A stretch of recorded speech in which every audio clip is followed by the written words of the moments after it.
आं मुस्रिमा शिउली महिलारी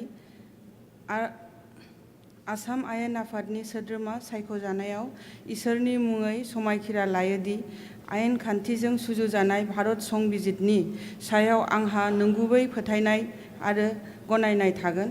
आं भारतनि जारगोरा आरो खौसेथिखौ रैखा खालामगोन आरो आंनो मावनो होनाय बिबानफोरखौ सैथोजों मावफुंगोन।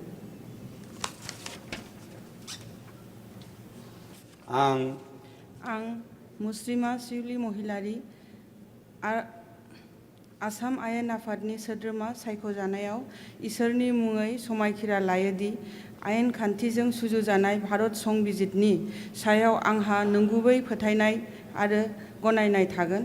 आं भारतनि जारगोरा आरो खौसेथिखौ रैखा खालामगोन आरो आंनो मावनो होनाय बिबानफोरखौ सैथोजों मावफुंगोन।